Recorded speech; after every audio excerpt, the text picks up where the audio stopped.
Hello, everybody, and welcome back to another episode of the Ketodontist podcast. This is your host, Dr. Matthew Standridge. I am so excited that you're here. Today's podcast is going to be not as spicy as the last one, but maybe a little bit more salty, because today we're going to be talking about embracing salt in a diet, especially when going with a kind of a low carb or ketogenic approach, and then also breaking fasting. While I have changed my views on fasting over the years, and I've become less and less of a proponent of long fasts, extended fasts over a 16 or 20-hour window. And there was a big study that just came out that I was introduced to by Menno Henselmans. As some of you who know, I've actually have gone through his training program, and it's somebody I respect dearly. But he's one of my personal training certificates was through his Bayesian bodybuilding program. And so there was a huge kind of bombshell study that just came out last month, and I want to dissect that a little bit. So anyways, but first thing first is before we get into the episode, if you guys like today's episode, I'm going to ask that you please help me out in sharing it. Please hit, subscribe either on the YouTube channel or on your favorite podcast station, whatever you like to do. If you find someone that you think could benefit from listening to this, either someone who's scared of salt or somebody who loves doing extended fasts, and we're going to demonstrate on why that might not be the best thing. So share it with friends, leave a review, and then also if you want to get in touch with me, you can follow me on all the social media crap. I'm not a fan of social media. I just see it as a necessary tool nowadays, but you can follow me on Instagram at Dr. Matthew Standridge, Dr. Matthew Standridge. Over at Twitter, I'm still Ketodontist. I don't know if I'll drop the Ketodontist moniker or not. Maybe keto and low carb is still salvageable. We'll see. But guys, those of you who've heard my last podcast will know that I was pretty fed up with the keto zealotry. So, but as of right now, I'm still rocking the Ketodontist moniker. Over on YouTube, I'm going to start doing these podcasts as video format as well for people to enjoy. And then, like I said, anywhere that you get your podcasts, Apple, Stitcher, Google Play, all that stuff. So I do ask that you guys help me out and join the show, because there's so much crap information out there that we're trying to bust through, and it would mean the world to me if you helped us get off the ground. So first things first, I want to talk about resistance to adding salt. I've had a lot of folks reach out to me lately about going low carb, going keto. They're finally to the point that, people don't change until the pain of their current trajectory, the pain of where they're at and where they're going is greater than the pain of change, right? And so you have folks who just think that they cannot give up bread. But finally, the pain of their diabetes, the pain of their obesity, the pain of their poor metabolic health is finally getting to the point that they're like, you know what, I'm desperate. I've been going to all of these different specialists, and they just keep bouncing me around from one to the other. I'm sick of it. I have to get control of the reins over this. And so it's once they get that point that all of a sudden the pain of not eating bread is less than the pain of, maybe losing a foot to diabetes. I'm sad that it gets to that point, but that's the way it is for some folks. And a lot of folks will not change until they hit their true rock bottom. And so, but I am here for people, and I love helping people. I have been there. I mean, I've never been a full-blown diabetic, but that's because my personal fat threshold was very, very high. And so I could get grossly obese before getting, turning diabetic.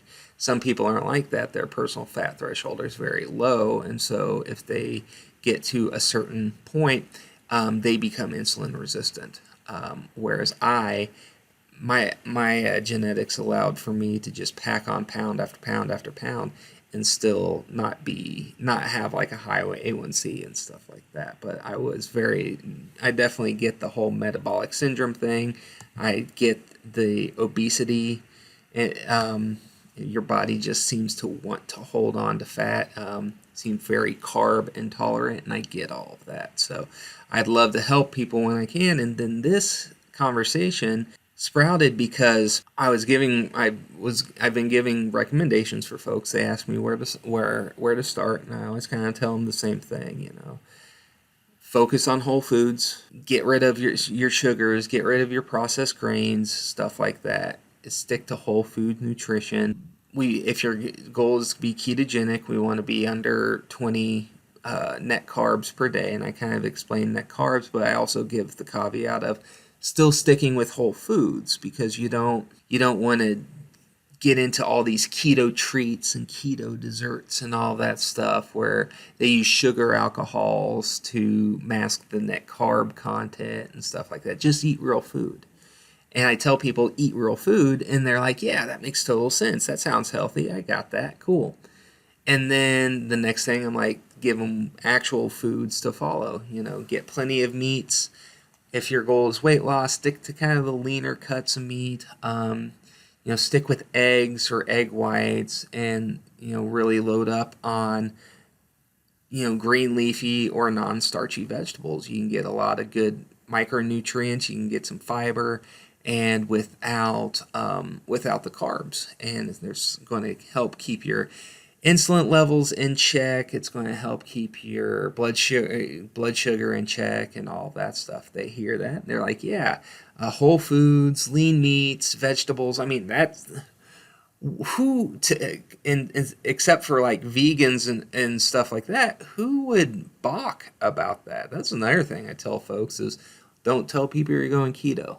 Keto has such a stigma, and kind of rightfully so, with all the stupid zealotry out there and the, bullshit. But I tell folks, don't say just say, hey, I'm just focusing on lean meats, fish, eggs, and vegetables, and maybe a little fruit. People think, oh my God, that sounds great. That's awesome. Staying away from processed foods. Not a whole lot of people are going to balk at that, right? But that's exactly what a well-formulated ketogenic diet is. But once people hear keto, they think of butter chuggers and people who eat nothing but cream cheese for a meal, and that's kind of where it goes. But then the third thing I recommend to them is to increase their salt intake. And then this is where I've been finding a lot of people get resistance. They were on board up to this point, then all of a sudden they start looking at me like I'm a little weird, right? Like I'm a quack. And the reason being is because salt, just like fat, has been vilified for years, right? This whole kind of that heart healthy whole grains low fat diet was also a low salt diet. And unfortunately, salt gets a lot of blame because in a way it's kind of a bystander for all this crap, right? So we look at like a high salt diet, which I wouldn't even consider a high salt diet. Salt is used as preservative for a lot of these processed foods, and it kind of gets the bad rep compared to the actual processed food. It's kind of an innocent bystander that that's being labeled guilt by association, right? And so I wanted to bust through that a little bit and explain why we don't need to be afraid of salt, and in a context of a low carbohydrate or ketogenic diet, it's absolutely imperative that we get more salt. And so first things first, though, we have to kind of bust through the myth of, is a high salt diet bad for you? Well, before we do that, we have to give some context, right? What is a high salt diet? And right now, the AHA, depending on where you read, but their recommendations is between 1,500 to 2,500 milligrams of salt per day. of sodium, I believe. It's of sodium. Now, one thing to remember, and I'm going to go ahead and put this caveat early. When we say salt, we're kind of meaning sodium, but a lot of the studies are measuring sodium levels. Well, salt is sodium chloride, so it's a sodium molecule and a chloride molecule. So by weight, sodium is only 39% of that sodium chloride. So we have to kind of consider that. So when we say 25 or 2500 milligrams of sodium, if we divide that by 39%, that comes out to be about 6.4 grams of salt, of sodium chloride. So it's important to kind of remember when we're doing these measurement values, are we talking about sodium as in the sodium itself, or are we talking about salt, which is the compound, the sodium and the chloride,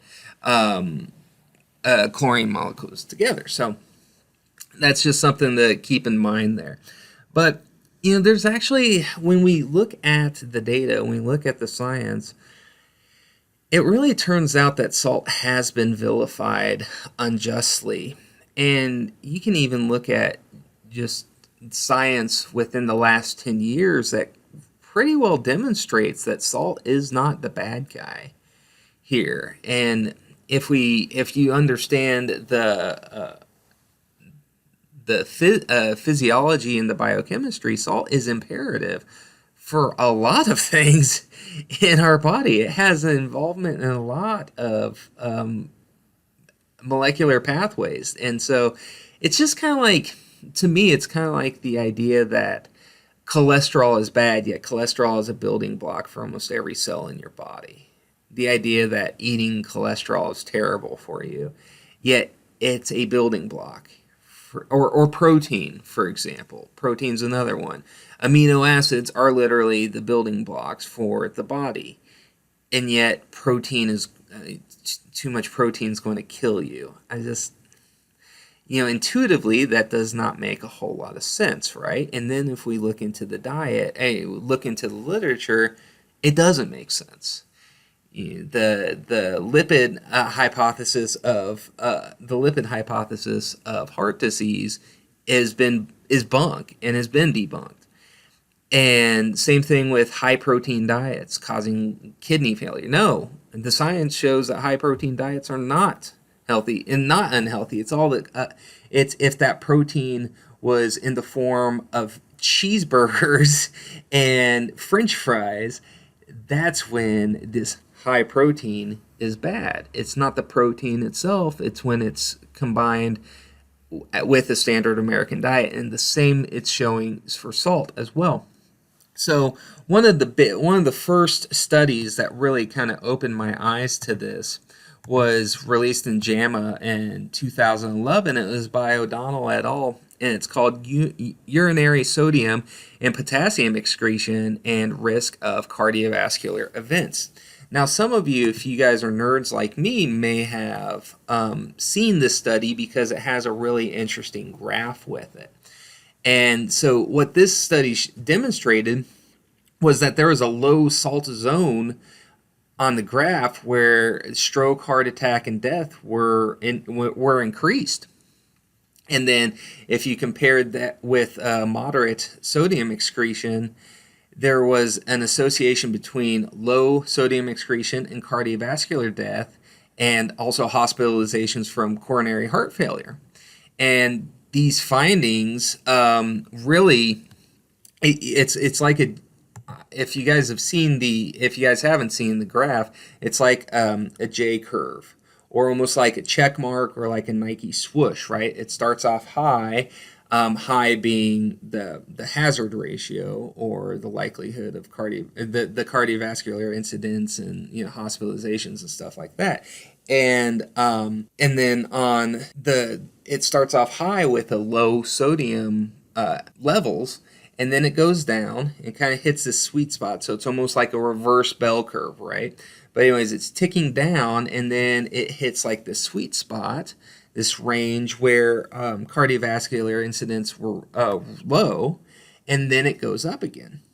So it's interesting because this 1.5 to 2.5 grams of sodium that the AHA is recommending is in this higher level of cardiovascular incidence.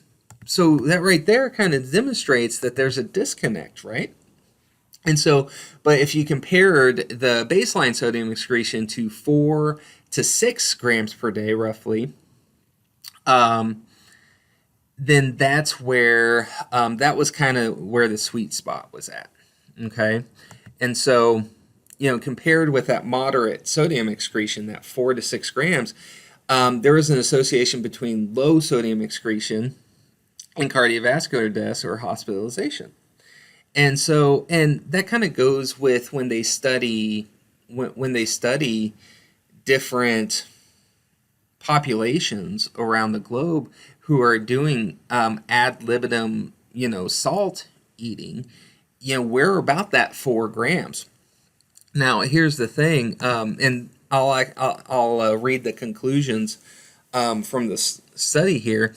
We found a J-shaped association between estimated sodium excretion and cardiovascular events. Compared with baseline sodium excretion of 4 to 5.99 grams per day, sodium excretion of more than 7 grams per day were associated with increased risk in cardiovascular events, while sodium excretion of less than 3 grams per day was associated with increased risk of cardiovascular mortality and hospitalization for CHF. So it's interesting, they just say that 3 grams or less per day has an increased risk of cardiovascular mortality or hospitalization, and yet the AHA's guidelines are 2.5 grams or less, 1.5 to 2.5 grams per day. And so that right there, it really demonstrates a real disconnect, doesn't it? Now, here's the one thing that we have to remember, that this study is in the context of a standard American diet. And that context changes when we go low carb. When we go low carb, we go through our glycogen stores, we lower our basal insulin rates and levels, and with that, it's going to have a diuretic effect. We're going to shed water. With that water will go some electrolyte stores and sodium stores, and so the demand for dietary salt increases when we go ketogenic and low carb. Also, when we eat a whole foods based ketogenic diet, when we're not eating a lot of the processed foods, we're going to be eating a lot less salt, because when we're eating a standard American diet, that packaging, that processed food, salt is a preservative, and salt is in everything, and salt tastes good, it makes things hyper palatable, it helps with shelf life and all that stuff. So people are eating more salt because it's in this processed food. When we go to Whole Foods, we're going to have to add some of that salt back, right? So we're going to have to kind of swing the pendulum the other way. So that's why context matters so much. Here's another study in 2011 that also confirmed this observation. And this study was also in JAMA. I believe it was 2011 as well. It was Stolar's Cicarpil or something. I'm butchering that name, but the title of the study is Fatal and Non-Fatal Outcomes, Incidence of Hypertension and Blood Pressure Changes in Relation to Urinary Sodium Excretion. So this is another 2011 study that confirmed this previous observation. And not only was lower sodium excretion associated with higher cardiovascular disease mortality, but also that the baseline sodium excretion wasn't really a good predictor for things like hypertension. And any of those associations between the systolic blood pressure and sodium excretion didn't really translate to any less morbidity or improved survival. So the designs of that one is a prospective population study where they took 3,681 participants without cardiovascular disease, and they were they were members of families that were enrolled into these different study populations.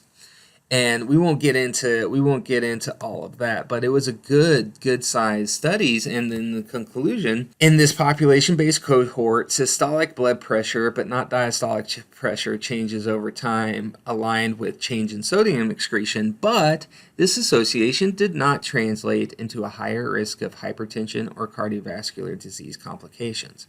Lower sodium excretion was associated with higher cardiovascular disease mortality.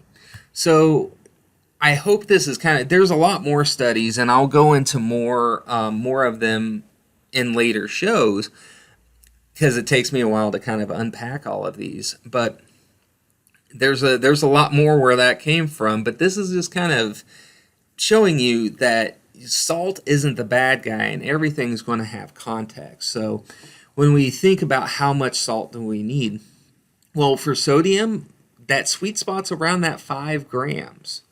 And so that's going to be a little bit less or a little bit more than depending on if you're low carb or not, if you're eating processed foods or not.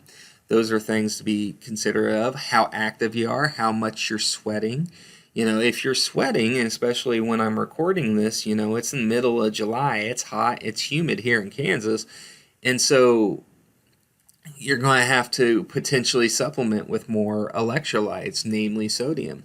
And then there's sweet spots of potassium and magnesium as well. But really, when we think about salt, we're thinking about sodium, and that is the one with by far the highest dietary demands. So again, that kind of 5 grams is about the sweet spot, and then we're going to have to play with it from there, either up or down. If at that you're already low carb, you're eating 5 grams, and it's puffiness or like swelling in your ankles or whatever, maybe we tick down closer to the 4.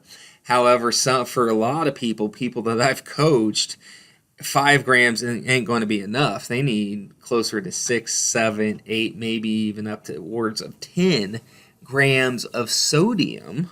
And that's just of sodium, not of salt, right? They're going to have over 20 grams of actual salt, but 10 grams of sodium per day to feel well. And because when we are getting inadequate salt, inadequate electrolytes, we have that brain fog. Whenever you hear somebody talk about this whole keto flu, right? That's from inadequate salt most oftentimes. And so if you feel lethargic, if you feel lightheaded, if you feel any of this stuff, it's not even if you're keto, but if you're even just going paleo or a whole foods diet, you're probably going to have to supplement with some of that salt because, again, that study that I was showed the sweet spot between 4 to 6 grams per day, and that was with people in a standard American diet. So if you go like a whole 30, that might not necessarily be keto, you're still going to be lowering your salt, and you're going to need to add some of that back. So I hope this helps explain a little bit about salt and why we don't need to be scared of it, and we have to kind of do a little self-experimentation, but really around the literature, if you stay around that 5 grams as a baseline in that standard American diet, especially if you're going keto, you need probably at least that 5 grams then. But then, of course, you're going to have the outliers, so just kind of play it around from there. So that is all I wanted to talk about with salt, and we'll talk about that more as we go on in future episodes. But the next thing I want to talk about is fasting. Everybody's still talking about fasting. Jason Fung still has a huge platform talking about fasting. And it's something that I bought into years ago, maybe 7 years ago or so, 8, something like that. And, I had played with it all. I played with alternate day fasting, shortened eating window, warrior diet, OMAD type stuff. I've kind of done it all. And, Jimmy Moore did his fasting experiments and all that stuff. But really, as you dive into the science, fasting after about 16 to 20 hours, fasting pretty much becomes a big bowl of nothing sauce. Like, it's, if you actually look at the data, it's pretty underwhelming. And what led me to talk about this, and I have talked about fasting in previous episodes and kind of debunking this, but there was a study that like I said earlier, got turned on to by Minnow Henselmans, and it's a big stake in the heart of the whole fasting thing. And so this study was in the Journal of Science Translational Medicine. It's by Templeman et al., and it was just back in June of this year, June 2021. It's called a randomized control trial to isolate the effects of fasting and energy restriction on weight loss and metabolic health in lean adults. And so I know automatically that some of you people is like, well, this is in the context of lean adults. Yes, but I mean, it's still good. It's still really good data to understand here. And so I'm going to kind of go through the abstract of the study a little bit here, and says intermittent fasting may impart metabolic benefits independent of energy balance by initiating fasting-mediated mechanisms, right? So we hear about autophagy, and we hear about reduction in inflammation from fasting and all this stuff, right? That's what they're talking about. These fasting benefits independent of energy balance by these fasting-mediated mechanisms. Anyways, getting back to the abstract here. This randomized control trial examined 24-hour fasting with 150% energy intake on alternate days for 3 weeks in lean, healthy individuals. Control groups involved a matched degree of energy restriction applied continuously without fasting, 75% energy intake daily, or matched pattern of fasting without net energy restriction, 200% energy intake on alternate days. Primary outcomes were body composition, components of energy balance, and postprandial metabolism. The daily energy restriction, the 75, so basically these people were in a 25% deficit daily. Reduced body mass of average of 1.91 kilograms, almost entirely due to fat loss. The fat loss was, of that 1.91, was 1.75 kilograms. So roughly 92% of that loss was purely fat. Restricting energy intake via fasting, the 0 to 150, also decreased body mass, about 1.6 kilograms, but with attenuated reductions in body fat, only negative 0.74. So that's showing that the people that restricted were in a deficit and were doing the fasting, they did lose body fat mass, but only roughly 50% of that was fat mass versus the daily energy intake restriction, which was about 92% of that was fat mass, right? And then lastly here, whereas fasting without energy restriction did not significantly reduce body mass or fat mass. So the people who fasted but calories were still equated really didn't achieve anything. And so what this kind of means here is really interesting. The postprandial indices of cardiometabolic health and gut hormones, along with the expression of key genes in subcutaneous adipose tissue, were not significantly different between groups. And alternate day fasting less effectively reduces body fat mass than a matched degree of daily energy restriction, and without evidence of a fasting specific effects on metabolic regulation or cardiovascular health. So to kind of bring this in full circle, so the researchers compared the weight loss diets, and so that you had a group that was basically 25% daily deficit versus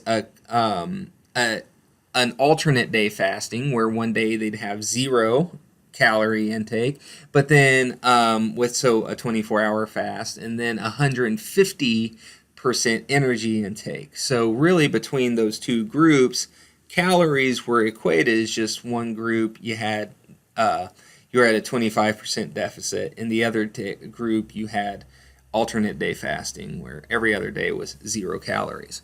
So you have same weekly energy outtake, and also they tracked macros. So they equated macros and they equated protein. Okay, so everything was equated, and so between these groups, the fasting group lost less, not only less overall mass, but they lost less body fat. Okay, now this is interesting. Why would that be? Well, they're potentially losing a lot more muscle, right? Because the percentage of body fat of their mass loss was greatly higher, 50% or so versus the 90% coming from fat. And then also maybe the fasting group, maybe their NEAT went down. Maybe they had a reduction in energy expenditure, so they were more lethargic on their fasting days, so maybe they just so it's important to note that several other studies have pointed to reductions in physical activity during fasting. I no longer really recommend a whole lot of fasting, especially if you're going to be working out hard and stuff like that. And that's also why I don't really recommend fast over 16 hours. Maybe 20 hours if you want to do that. If you do a 24 split, I just find that if you're keeping your protein high the way you should, it makes it kind of difficult. Now, I will still do OMAD once in a while if I just have a crazy schedule, or if I'm traveling and I'm going to be on a lot of flights and stuff, then I'll do OMAD, but it's not my default. I think just kind of a general 2 meals a day type situation. I think Mark Sisson has a book out on that now. I haven't had a chance to read it yet. But that kind of 16-8 is, if people are interested in fasting, is probably what I'd recommend for most. But really after that, we start getting diminishing returns. And it can actually be harmful because of muscle wasting. And I know Fung says that doesn't happen, but here's a great study that shows that yeah, it does. And if you look at the Cochrane stuff and everything that he bases a lot of his claims off of, that science does show that there is muscle wasting with prolonged fasting. So, anyways, getting back to this study, the fasting group also lost considerably more lean body mass. And so that's concerning, right? And moreover, the fasting did not result in significant cardiometabolic improvements, including insulin sensitivity and blood sugar levels after eating. And real kind of the punch in the stomach here is that the fasting didn't show favorable changes in gene expression of inflammation and autophagy. So a lot of these claims about extended fasting and autophagy and stuff, and lowering inflammation, it really doesn't show to be true in the data. And so this is where we have to be nimble enough in our minds and not seek confirmation bias, but be self-critical about our beliefs.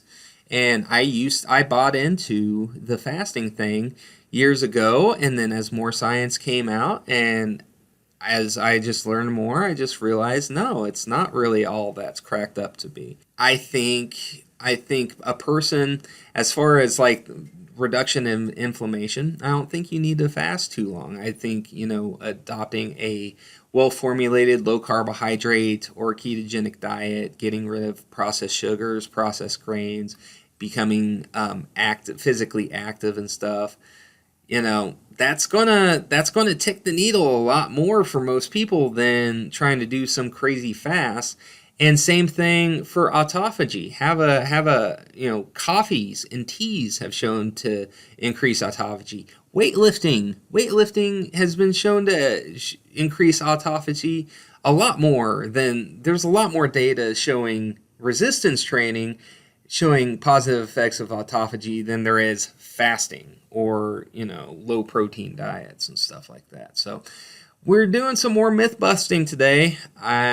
Be careful if you hear the zealots talking about their fat fasts and their extended 3-day fast or week-long fast or whatever. If you do a 3-day fast like once a year, do I think it's going to kill your gains? No, but I don't think it's going to be. It needs to be a very consistent practice by any means. So I hope this helps. And again, if you guys like the show, please subscribe. Please leave a review. That's how we get the word out there. And until next time, you guys take care, and I'll see you later.